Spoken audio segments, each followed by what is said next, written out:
I post down below? Yes. Anyone who's doing adventure stuff is welcome to go down to the gun pit with this.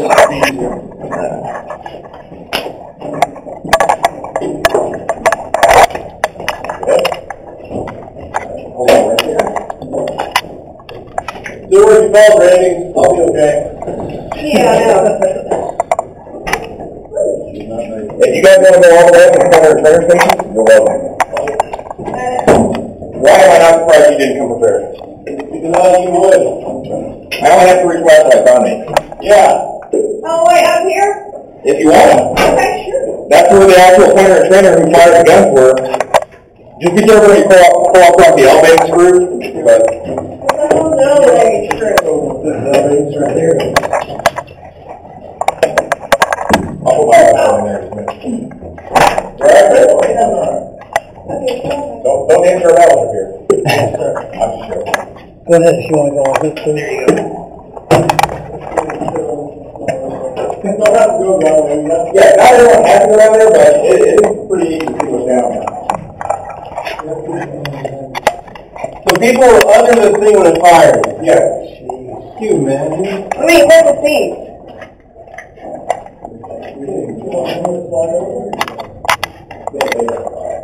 Look at that spur right there. Turn number 1. Where? Cool. Oh, Right there. Where they're going right now, is like okay. Clear that. forward and below the gun. That's where the pointer and trainer, the people who activated the gun on, they're talking about That's what these are for. Yeah, good on your fork. And if you guys want to come back up here, you might be able to hear better when you get back up here. Yep. All right. See, this is why Ron is here. I get off track. Welcome to the right sleeve of part 1. Now, why is this the right sleeve and not the starboard sleeve over there? Yeah, exactly. Alright, and it turns, so this may not always be on the starboard side. This is one of the few times where you get used right and left instead of port and starboard. The left sleeve is essentially just a mirror image of this one. What we have in here is a 14-inch 45 caliber naval rifle. This is not a cannon. This is a rifle gun. If you take a look at the barrel, you'll see about 9 feet in, the rifle will begin. Now what does this mean? 14-inch means that's the diameter of the bore. It's 14 inches wide. 45 caliber means that the barrel is 45 times 14 inches. So it's a 52-foot barrel.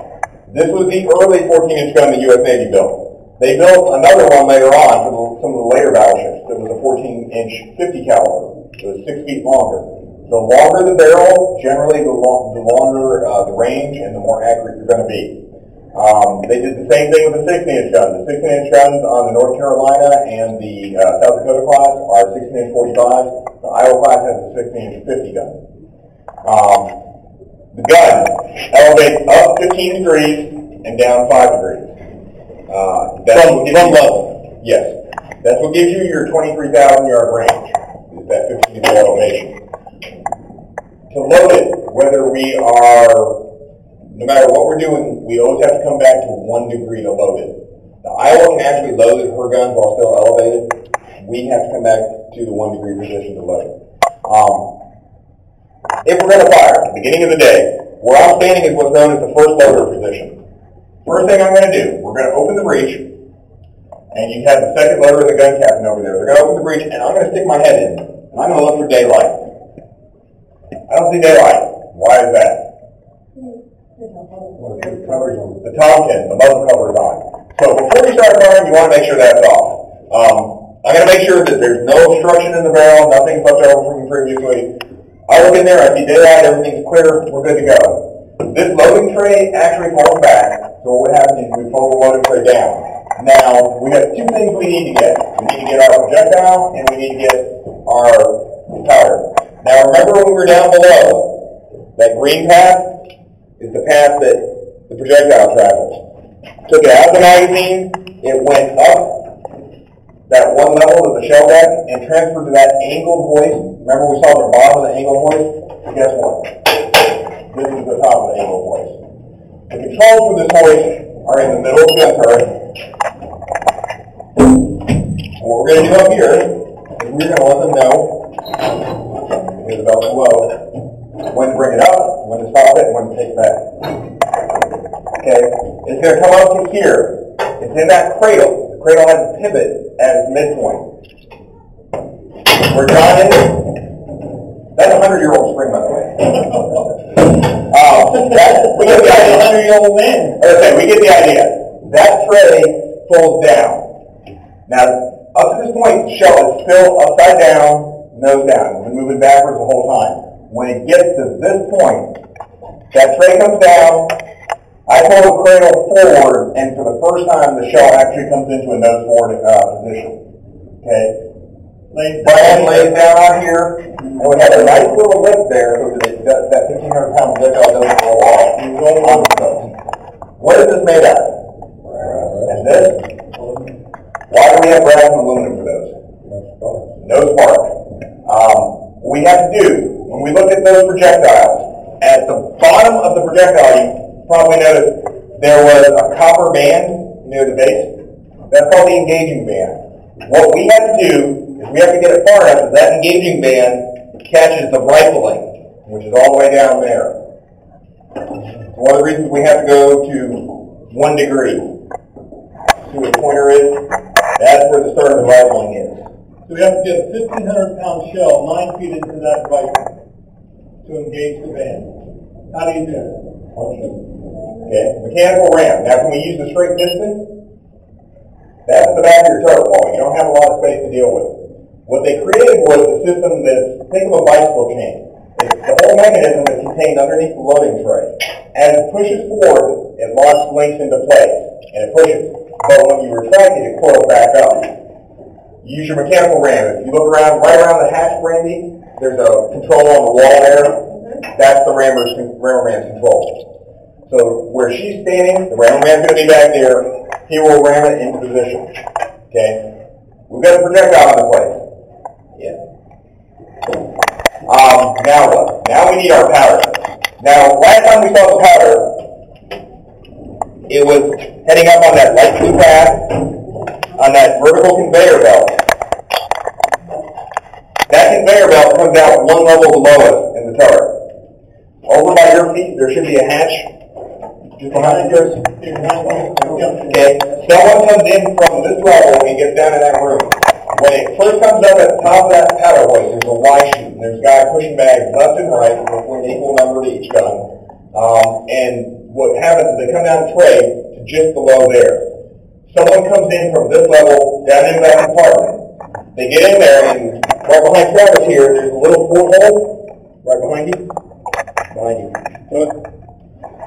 Oh, here? Yeah. They're in that compartment. Now what happens is when the time comes to bring the powder, there's a foot pedal. You can see that red pedal right down there? You're going to hit that foot pedal. It doesn't work right now. You go down. When you hit that pedal, it opens that chute. 2 bags of powder come out onto the loading tray. There are even rollers in the bottom to help facilitate that. At that point, the 2 guys down here are running powder monkeys. Okay? Most of them were not as big as Travis. He was probably as big as 2 of them combined. We actually talked to one of these guys who was literally about 135 pounds. I asked him, so you pass the bag up. Remember, 105 pounds. He goes, no, we threw him. So 135-pound guy throwing a 105-pound bag over his head. Throw the pass. The bags are moved up to this level. We take 2 bags at a time. We put them on here. Now there's a bucket of water that will be back in the back part of the turret. If anything goes wrong, we throw it in that bucket of water. Now, do we want to use our mechanical ram to push these powder bags?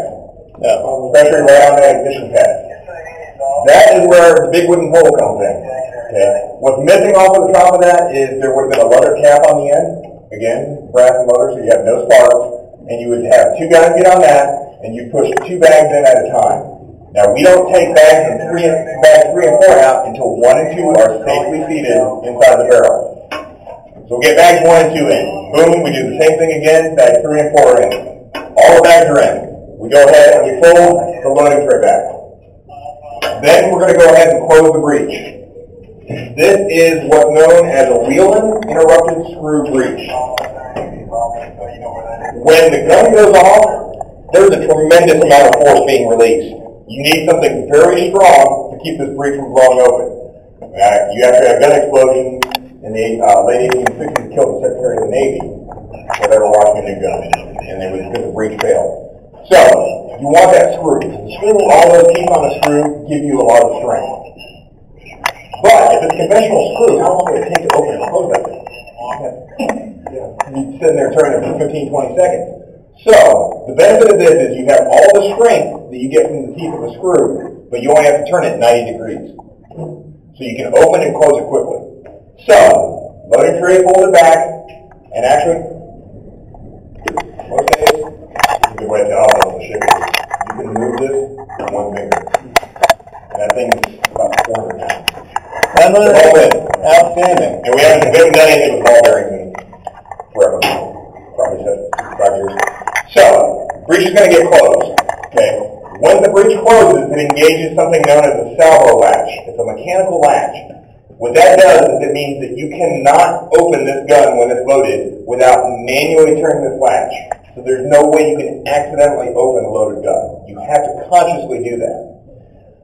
Once the breech is closed, then we go over here. There would have been a box of primers on a shelf right over here, basically blank 45 caliber pistol rounds. You don't touch those until this is closed, because if anything bad happens, if it's closed, it's going that way. In the very back of and center of the breech, there's a spot to put that primer in, right in the center.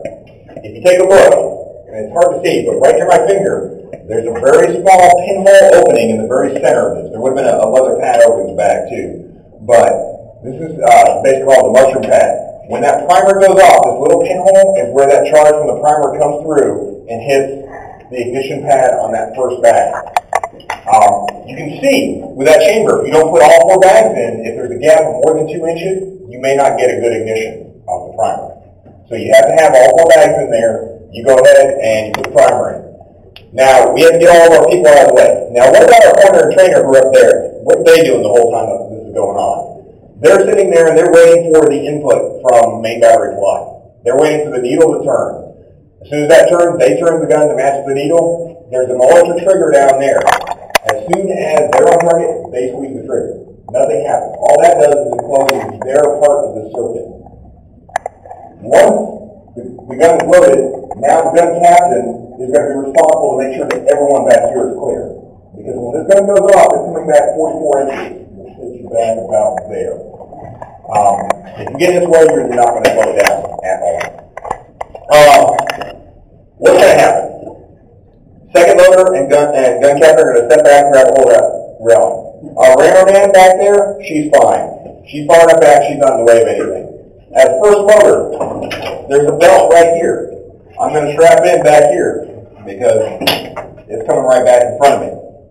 Our pointer and trainer, they're forward and below the gun. They're not in the way.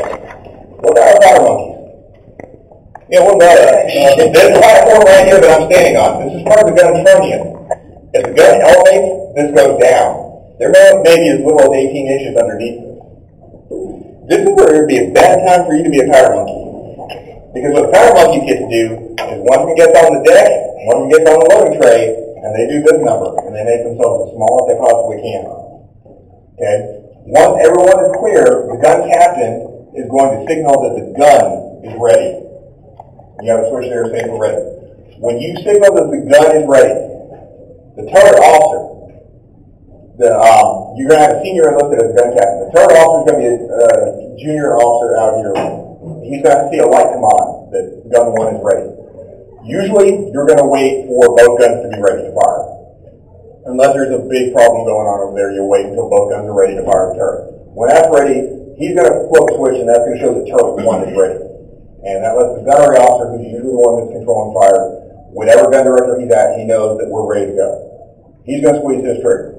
Now, by World War II, we're using the gun director down in main battery plot with that stable element. What that means is when the gun director squeezes his, or gunnery officer squeezes his trigger, he closes his part of the circuit. But the circuit doesn't close until the ship comes level. So it means these two guys laying underneath the gun don't know when that gun's going to go off. Imagine standing next to the gun, don't know what it's Imagine the first couple times, I mean after a while I guess you get used to it, but imagine the first time you're sitting there with that gun right over your head waiting to go off. And it could be 5 seconds or it could be 25 seconds. Anyway, boom, gun goes off, comes back 44 inches, goes back into battery. The first thing that I'm going to do as a first loader is I'm going to reach out and I'm going to hit this switch. Okay, what this goes to, there is a reservoir tank on the top of the gun. I don't know if you can see it over here. That is a air reservoir. What some of that air we're producing, the high pressure compressors, comes up here. It shoots a blast of air at 700 or 800 psi through the barrel. Okay. If you watch gunnery footage from World War II, you'll see the guns go off and there's the big muzzle flash. If they stay on the guns long enough, usually they cut away as soon as the muzzle flash. But a second or two afterwards, you'll see a cloud of brown-gray crap coming out of the gun. That's them cleaning out the gun barrel there. That high-pressure air, any part of the bag that didn't go off, any metal shavings from the friction of the shell going through, any little bits of powder, anything like that should be blown through. That's the corresponding to the cannons from the Civil War that was putting the water swabbing it out. But instead of doing, first of all, you don't want to, obviously on a 52-foot gun, you have to run a swab through. And if you run anything physically through, you're more likely to cause abrasion of the barrel. Air isn't going to damage your barrel. But yeah, that's what you're doing, is you're cleaning out your gun before the next round. I got to do that. As soon as I do that, second loader's gun captain's going to open up the gun. He's going to have a leather mitt up to his elbow on one side. He is going to wipe down this mushroom head, discharging any static electricity that builds up, because static electricity can set off like powder. Okay? While he's doing that, I'm going to stick my head in and visually inspect to make sure that the air did its job, that there's nothing in there. Because what we don't want to do is we don't want to have a little bit of bag that's smoldering in there and put another bag in and have it go off while the breech is open. While we're doing that, they're already getting ready to bring the next projectile up. We bring the loading tray down. The projectile is probably already on the way at that point, comes up here, and boom, 45 seconds, we do the whole thing again. So that whole thing you just told us takes 45 seconds. Starting out. When you start out, when you're down the magazine, that where it transfers to the angle points, that's called the shell deck. There's storage for 28 shells on the shell deck. When the storage is 27. That's what you start using first. Using projectiles from the shell deck, starting out with a fresh crew, you can do a salvo every 45 seconds. The longer you fire, your crews start to get tired. If you deplete all the stuff on the shell deck and you're bringing rounds directly from the magazine, it's a longer trip. It's going to slow you down. Off of Okinawa and Iwo Jima, especially after the first couple of days, your call for fire, you may get a call to fire 6 rounds at a target. So you may fire, 1.5, 2 minute salvos, fire 6 rounds, and may not do anything for 2 hours until you get the next call. It wasn't necessarily scheduled. Now, your opening bombardment, that's very heavy fire. The heaviest fire that we ever engaged in, 5:50 in the morning on June 6th off of Omaha Beach. Who here has seen Saving Private Ryan? Okay. When they are talking about Dog 1, the Veerpool Road, they're talking about getting that open. Where they're landing is Omaha Beach, they're laying on the west end. Our field of fire went from Dog 1 to Point to Hawk, where the Rangers kept the quick. Starting at 5:50 that morning, in the next 34 minutes, we put out 255 14-inch rounds. The top picture is a picture about a week after the invasion. The bottom picture is a picture from the late 90s. And we have someone on the first floor talking about those pictures are still 15, 20 feet deep. That's what it's like on receiving. Well, now, some of the smaller craters are aerial bombardment. All the big craters that you see are ours. There were 2 battleships assigned to Omaha Beach. We had half of it, and the Arkansas had the other half. How effective was it? Early in the morning, we had the opening bombardment, and then as they were coming off of Omaha Beach, there was a row of houses right on the breakwater that they were getting a lot of fire from. They had machine gun nests and snipers in there that were taking out a lot of guys on the beach. Initially, they tried to take those out with 5-inch guns. and they'd take out a specific room. I mean, very accurate, but it wasn't working because more were popping up. About 2 hours into it, they end up taking the reins off and letting us have free reign, and we bring in 14-inch guns. We obliterated. The Army uses the term leveling the grid square. We leveled the grid square. We basically obliterated that whole block of houses. We also destroyed the road off the beach, which caused them to, that was one of the delays getting vehicles off the beach, is they had to rebuild the road before they could get any of the vehicles off because we destroyed it a little too much. That was lower that. Okay. Any questions? Yes, what happens if you don't get on the rail? Worst case scenario, you get what happened on the Mississippi twice. You put the bag in and there's a smoldering ember. This bag cooks off while it's open. And remember, it's not so much an explosion as a chain reaction. It flashes out. It'll kill everybody in the turret, pretty much. It happened in 1924 and 1944 on the Mississippi, once in training and once off of Macon. And then it happened on the Iowa in 1989. Each time you're talking about between 45 and 50 guys being killed. As long as you have your magazine discipline, at least it won't blow up the whole ship. But once you close the breach, if it goes off unexpectedly, it's heading down range. That's not a problem. But while it's open, that explosion is going to flash out here. It's going to go down to the lower levels of the turret, down to the engine room, and that door is not going to stop a major explosion, so it'll go to the other stages. Any other questions? If things go wrong, you also have a sprinkler pipe that runs right over the tray, and you have a high-pressure hose to take that in addition to the buckets of water. All right. We're going to go up to the bridge.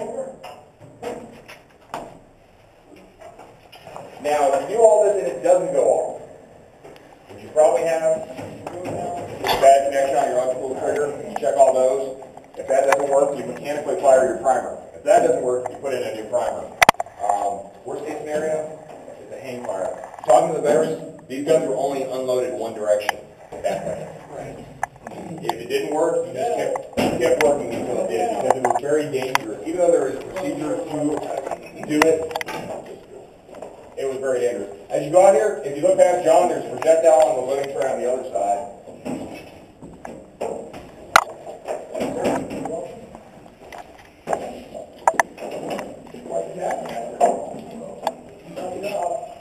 And you're doing it well. That's what we have to do. One more time. Let's see, Bill, Ed.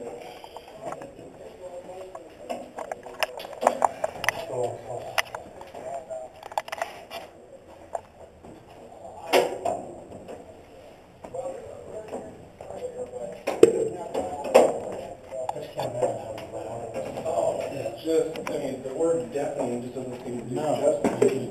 Well, you don't hear anything in here. What? You don't hear anything in here. What?